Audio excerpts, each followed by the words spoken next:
tudo bem? Eu sou a Luciana Caluffi, nutricionista e farmacêutica e bioquímica, precursora do atendimento integrativo em saúde da mulher, que já formei mais de 11 mil profissionais em cursos, aulas de pós-graduação, graduação, eventos e trabalho direto com atendimento clínico nesse nicho tão maravilhoso que é cuidar das mulheres, a saúde da mulher.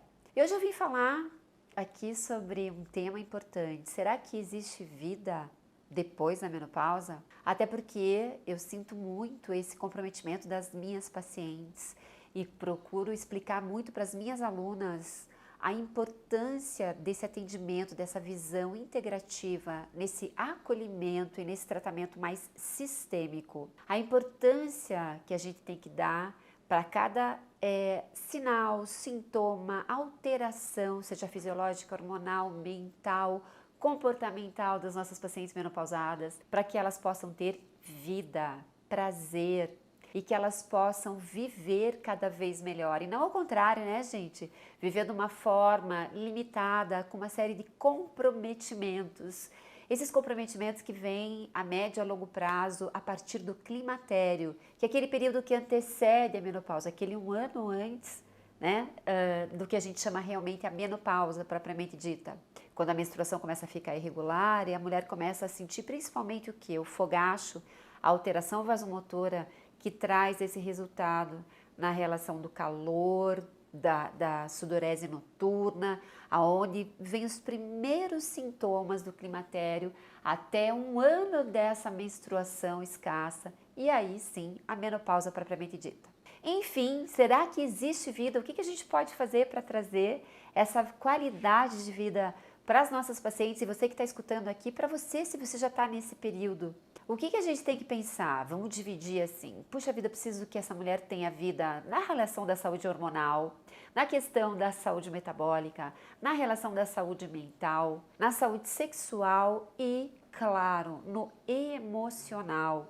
Então tudo isso é muito importante nesse comprometimento. E quando a gente fala de hormônio, por que a mulher fica afadada nessa fase a ter tantos comprometimentos, tanta relação de fatores de risco, seja com os ossos, seja com a mucosa vaginal, seja com a relação das doenças cardiovasculares, seja com a relação da síndrome metabólica, né, com o inchaço, com o aumento do ganho de peso, a falta de lubrificação, todos esses sintomas que acometem a fisiopatologia da menopausa. E sim, gente, a menopausa é uma patologia, né, se vocês pensarem, ela não tem que ser normal, ou seja, eu tenho que passar por esse período de uma forma saudável e não ter que entender que todos esses sinais e sintomas são normais. Então, nesse sentido, começando pela saúde hormonal, a queda abrupta, essa relação do estrogênio, da falta do estrogênio, que é o carro-chefe das mulheres, né? Que trabalha desde a relação serotoninérgica no lado emocional até essa condição de trabalhar o prazer e conseguir controlar um pouquinho mais a compulsividade, diminuindo a ansiedade das mulheres. E quando a gente fala saúde hormonal, poder trazer essa relação do estrogênio, mesmo que de uma forma natural, né? Como exemplo, que a gente fala dos fitoestrógenos, que são maravilhosos, quando vocês mulheres e vocês que trabalham com as pacientes podem com o simples ato de prescrever ou vocês mulheres ingerirem linhaça, sementes de linhaça triturada, fonte de lignanas maravilhosas para estimular a estrogenização de uma forma natural. Quando a gente tem os fitoestrógenos da natureza, as isoflavonas, a linhaça, triófilo pratense, que é o trevo vermelho, quando a gente tem essa forma natural, a gente tem duas relações, agonista e antagonista. O que quer dizer isso do estrogênio, né? Eu tanto melhoro quando eu tenho déficit do estrogênio, se eu tenho exagero, muito estrogênio, né? Uma mulher muito estrogenizada, eu consigo diminuir. Então os fitoestrógenos são maravilhosos e a natureza é muito sábia, né, gente? Que trabalha essa relação tanto agonista quanto antagonista desse hormônio. E sim, puxa vida, 2 colheres de sopa da linhaça por dia triturada. Tão fácil fazer isso, né? Para tentar segurar um pouquinho esse lado dos fogachos, né? Da alteração vasomotora, da lubrificação vaginal, dessa deficiência toda dessa relação sintomatológica que acomete tanto essa qualidade de vida. Então, gente, sempre pensem que algumas coisas básicas são bem importantes para a modulação desse pilar que eu estou comentando por primeiro aqui, que é a saúde hormonal, para que a mulher tenha vida depois da menopausa. Muitas mulheres não fazem reposição hormonal e isso não é incomum. Isso pode ser por algum motivo, né? Motivo que na relação médica não seja orientada a essa reposição, ou às vezes porque ela não quer fazer. Então, existe outra forma? Claro que sim. Por isso que vocês precisam saber a individualidade de cada mulher para poder melhorar essa saúde hormonal. Então, algumas dicas aqui para vocês, até do fogacho, quando a gente fala, puxa, como é que eu trabalho, já que tem a deficiência do estrogênio, a melhora do fogacho nessa condição da deficiência hormonal na mulher menopausada. Melhorando essa condição, quem faz isso? Amora, sálvia officinalis, morus nigro, que é a amora. Então, quando a gente trabalha a forma integrativa, que é a minha visão diária de trabalho, assim como eu ensino as minhas alunas, quando eu uso, por exemplo, um olhinho de sálvia, um óleo essencial de sálvia officinalis, quando trabalha-se a lavanda e a sálvia, a junção desses óleos essenciais para o esfregaço, inalação e o efeito farmacológico, né? Esse efeito terapêutico pela via inalatória. Então, quantas dicas a gente pode trazer, a gente pode colaborar para trabalhar a falta de estrogênio, estimular o efeito mais serotoninérgico, trazendo gerânio como um super óleo essencial da mulher, que trabalha muito esses receptores, né? Ela vai se sentir muito mais ligada nessa questão do prazer, menos ansiedade, né? Ela vai poder usar também nessa questão dos hormônios um pouquinho do estímulo da testosterona, se ela estiver tão baixa. Quem faz isso? Fenogreco, maca peruana. Então não é tão difícil, mesmo que a pessoa não possa prescrever fitoterápicos, as formas mais caseiras de uso. Então não é difícil conseguir colaborar para trabalhar a saúde hormonal, né? Modular essa saúde hormonal das pacientes, ou você que pegou essas dicas também, estando nessa fase mais complicada, onde você tem alterações hormonais muito importantes. Na segunda questão aqui é a saúde metabólica, um pilar muito interessante da gente trabalhar, porque ela ganha peso. Se é que ainda não ganhou peso, né, em algum momento da vida por algum comprometimento, gente, por que a mulher menopausada ganha peso? Porque diminui o gasto energético, o estrogênio é responsável pela eficiência mitocondrial, pela biogênese mitocondrial. Então, quando chega nessa fase, fala assim, ai, ganhei peso, não sei o que eu faço, porque eu como pouco, faço atividade física e não emagreço. Sim, porque as mitocôndrias estão lá murchinhas, né? Preciso estimular essas mitocôndrias, porque quem fazia isso era o estradiol também. Então, a gente precisa melhorar de uma forma individualizada, cada qual com a sua potencialidade, o seu biotipo corporal, mulheres mais androgênicas, mais estrogênicas, né? E nessa fase as mulheres não ficam mais estrogênicas, elas têm uma tendência a um corpo mais androgênico, com aí um aumento relacionado à testosterona, os hormônios masculinos, o DEA, né? O DEA-sulfato, androestenodiona. Mas isso é uma questão importante para você se definir e ver, puxa, continua uma cintura e um quadril maior, ou começou a ficar muito quadrada, né? Aquela gordura mais na barriga, visceral. Deixou de ser aquela gordura no bumbum e no glúteo e nas pernas. E aí começou então essa fase da androgenização, que é muito comum na mulher menopausada. Então precisa trabalhar a desintoxicação, o fígado, né? O efeito diurético para diminuir o inchaço corporal.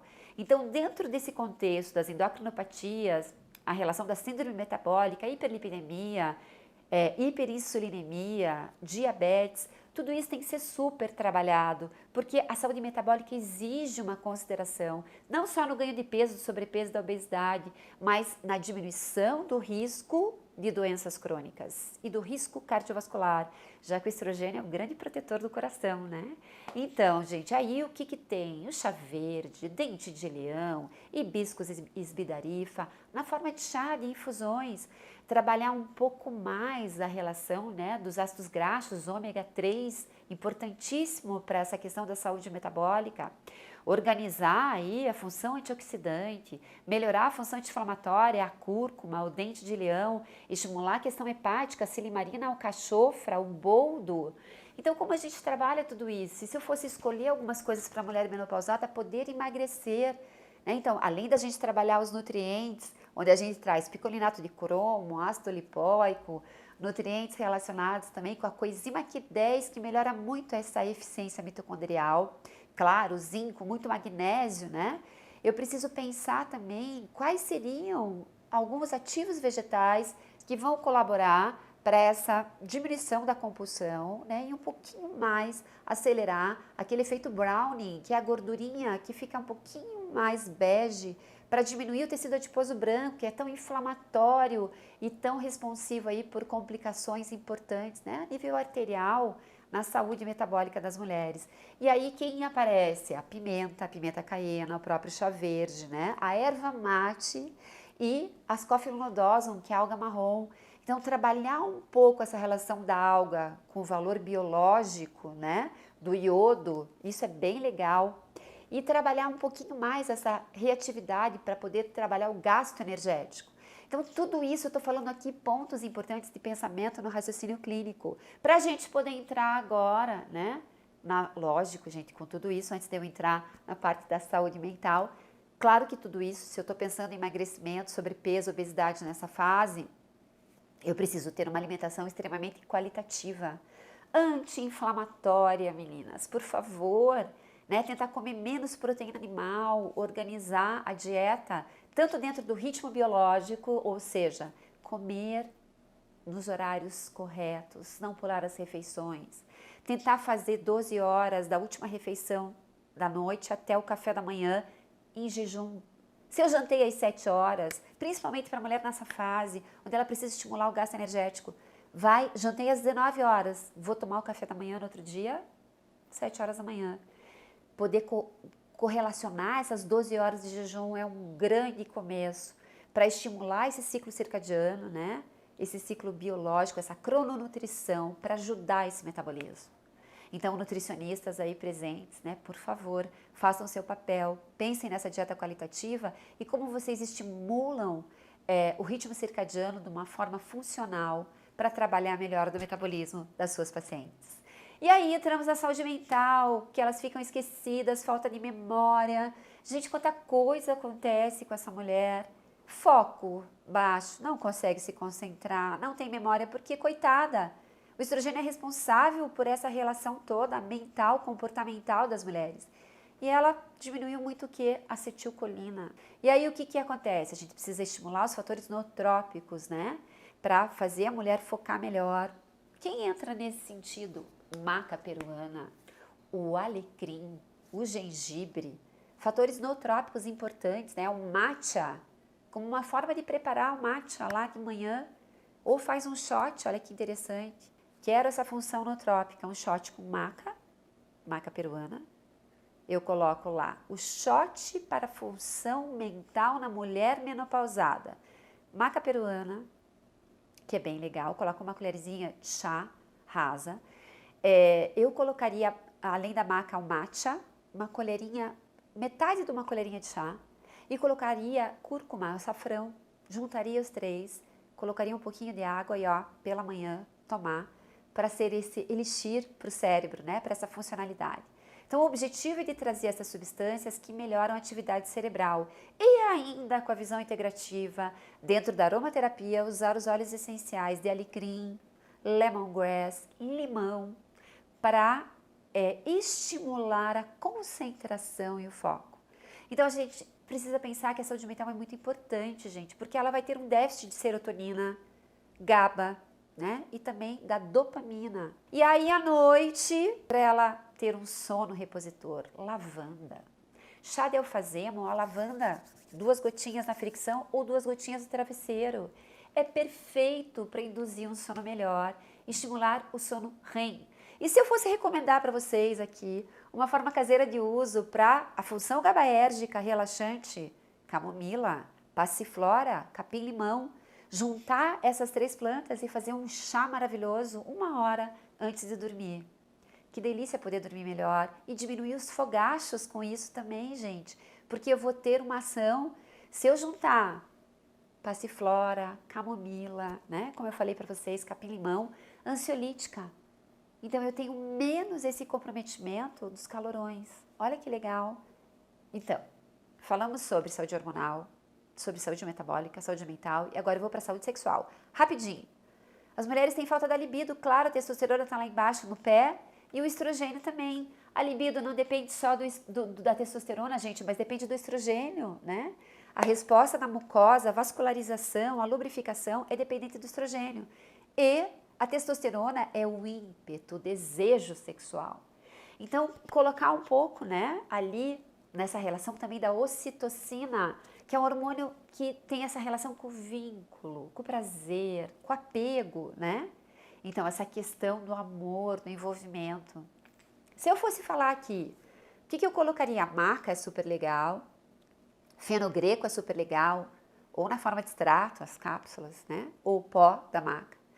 E o óleo essencial de ylang-ylang para melhorar a ocitocina e aumentar a libido. Gostaram dessas dicas?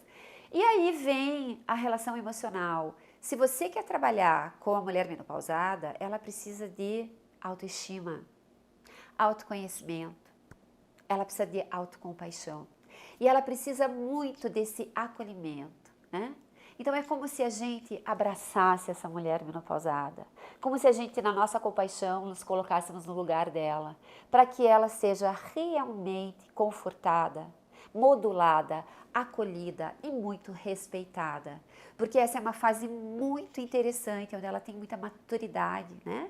E ela precisa ter um estilo de vida diferente que pode ser aí orientado por você para que ela seja muito mais feliz. Gostou? Achou legal essas dicas todas? Será que dá para tirar a mulher menopausada do fundo do poço? Eu acho que dá, gente. Dá mesmo. Então, eu queria muito que você estivesse aqui comigo para ouvir todas essas dicas valiosas, né? Que foram muito importantes, para que a gente possa saber que existe vida após a menopausa e a vida pode ser muito melhor. E se você gostou dessas dicas e você quer mais dicas sobre saúde da mulher e fitoterapia, se inscreve no meu canal e segue aqui os outros vídeos que você vai adorar. Participa sempre comigo. Até a próxima!